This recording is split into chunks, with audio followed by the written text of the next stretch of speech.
सुप्रभात बच्चों, इस विद्या में आपका स्वागत है।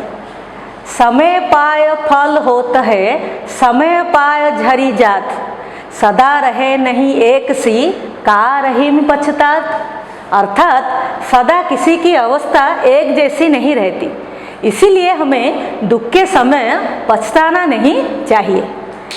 ये अनमोल विचार देने वाले कवि रहीम जी का पूरा नाम था अब्दुल रहीम खान खाना। क्या आप जानते हैं उनका जो उपाधि है खान खाना, ये उन्हें गुजरात के युद्ध में शौर्य प्रदर्शन के समय, अर्थात उन्होंने गुजरात के एक युद्ध में जो शौर्य प्रदर्शन किया था, इसलिए अकबर ने उन्हें ये उपाधि दी थी। कवि रहीम का जन्म सन 1556 में लाहौर में हुआ था। वे मध्यकालीन सामंतवादी संस्कृति के कवि के साथ साथ एक सेनापति, प्रशासक, आश्रयदाता, दानवीर, कूटनीतिज्ञ, बहुभाषाविद तथा कला प्रेमी और ज्योतिष व विद्वान थे। सांप्रदायिक सद्भाव तथा सभी धर्मों के प्रति समादर भाव के वे सत्यनिष्ठ साधक भी थे। वे अकबर के अभिभावक बैरम खां के पुत्र थे। उनका बचपन शाही महल में गुजरा था। बाद में उन्हें गुजरात की सूबेदारी मिली।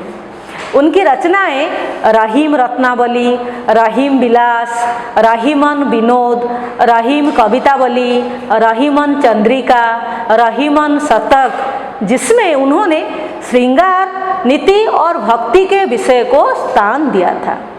वे अरबी, तुर्की, फारसी, संस्कृत और हिंदी जैसे भाषाओं में उनके जो सारे रचनाएं हैं उनका रचना किए थे। आज तक रहीम के काव्य के कई संग्रह प्रकाशित हो चुके हैं, जिनमें से रहीम रत्नावली और रहीम विलास को ज़्यादा प्रामाणिक माना जाता है। अर्थात रहीम रत्नावली और रहीम विलास को हम रहीम जी के परिचायक मान सकते हैं। आइए आज हम उनके द्वारा रचित 3 दोहे आपके इस विषय में पढ़ेंगे।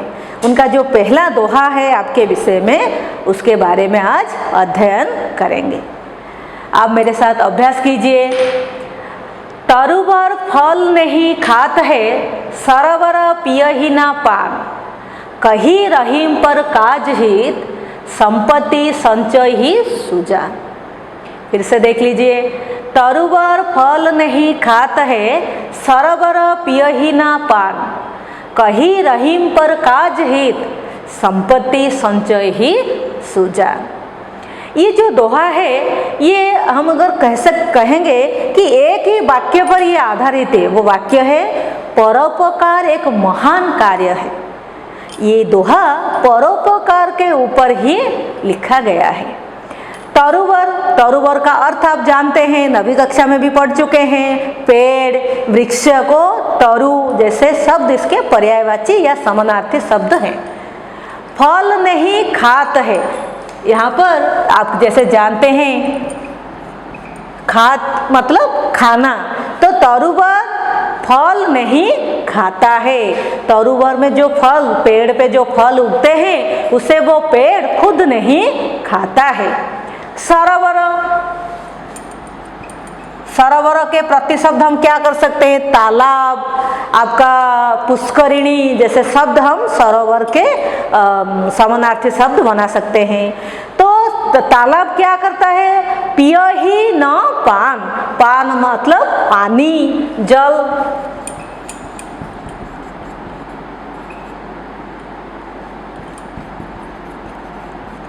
तो सरोवर क्या नहीं करता है? सरोवर उसके अंदर जो पानी है वो अपना पानी नहीं पीता है। पियहि न पान, पियहि का मतलब है पीता है, न का मतलब नहीं, तो सरोवर नहीं पानी पीता है। अर्थात उसने जो अपने अंदर जो पानी का संचय किया है, उसको वो खुद नहीं पीता है। कही रहीम, अर्थात रहीम कहते हैं, पर काज हित, काज अर्थात कार्य, काज का मतलब क्या है? कार्य।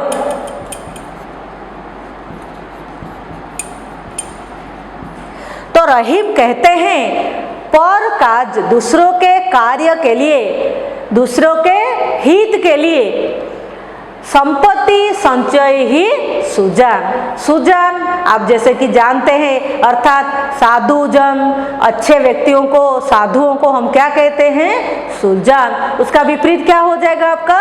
दुर्जन। सुजान दुर्जन। तो हित, हित अर्थात मंगल। संपत्ति, संपत्ति मतलब धन, वित्त जैसे चीजों को हम क्या कहते हैं? संपत्ति। पर, यहाँ पर पर का अर्थ क्या हो गया? पराया। तो जो सज्जन होते हैं, जो अच्छे व्यक्ति होते हैं, वो संचय करते हैं। संचय, संचय ही मतलब संचय करना, मतलब जमा करना, इकट्ठा करना। तो जो अच्छे व्यक्ति होते हैं वो दूसरों के मंगल के लिए, दूसरों के हित के लिए संपत्ति अर्थात धन जमा करते हैं। अपने लिए नहीं करते, वो दूसरों के हित के लिए, दूसरों के भलाई के लिए संपत्ति का संचय करते हैं। इसको अगर हम फिर से समझना चाहें तो हम क्या कह सकते हैं? यहाँ पर आपका शब्द हो गया सुजान। सुजान का अर्थ हो गया उत्तम लोग, अच्छे लोग। फिर आपका एक हो गया संचयी। संचयी का अर्थात हो गया जमा करना, संचय करना। हित हो गया आपका मंगल, पर अर्थात पराया। फिर पान हो गया आपका पानी या जल। खात मतलब खाता है। सरोवर मतलब तालाब, पुष्करिणी जैसे शब्द। इसके अर्थ अगर आपको पता हो गया तो अभी आप क्या कर सकते हैं? आसानी से इसका अर्थ को आप सरल भाषा में समझा सकते हैं। तो इसको अगर हम सरल भाषा में समझाएंगे तो क्या कहेंगे? पेड़ या तरु अपना फल खुद नहीं खाता है, या तालाब अपना पानी खुद नहीं पीता है। ये दोनों दूसरों के लिए फल और पानी का संचय करते हैं, बचत करते हैं, इकट्ठा करते हैं। कारण जो दूसरे जो व्यक्ति होते हैं उनकी जो आवश्यकताएं हैं, जो फल है जिसे खाने से उनकी भूख मिटती है, पानी पीने से उनकी प्यास मिटती है और उन्हें शांति संतोष मिलता है। तो दूसरों के शांति और संतोष के लिए तालाब और पेड़ जैसे अपना फल और पानी का संचय करते हैं। किस लिए करते हैं? दूसरों को आनंद दिलाने के लिए, दूसरों को खुशी दिलाने के लिए। वैसे ही रहीम कहते हैं कि जो ज्ञानी लोग होते हैं, जो सज्जन होते हैं, वो क्या करते हैं? अपने ज्ञान के कारण दूसरों की भलाई के लिए संपत्ति का संचय करते हैं, जमा करते हैं, जिसके द्वारा वो दूसरों की भलाई अर्थात परोपकार कर सके। तो हम कह सकते हैं कि इस जो दोहे का अर्थ है, परोपकार एक महान कार्य है। हमें परोपकार करने के लिए दूसरों के लिए संपत्ति का संचय करना चाहिए। यहाँ पर एक शब्द आप है पर काज हित। एक जो पर हो गया, वैसे ही कुछ और परसर्ग का यहाँ पर इस्तेमाल हुआ है, जिसको आप ढूंढने की कोशिश कीजिए और इसको कैसे इस्तेमाल किया गया है उसको भी अभ्यास कीजिए, ताकि आप हम जब कारक और परसर्ग पढ़ेंगे तो उसमें उसको कैसे व्यवहार करते हैं और कौन से कारक को कौन विभक्ति में बांटा गया है उसे हम अच्छी तरह से जान पाएंगे। आज के लिए बस इतना ही। धन्यवाद।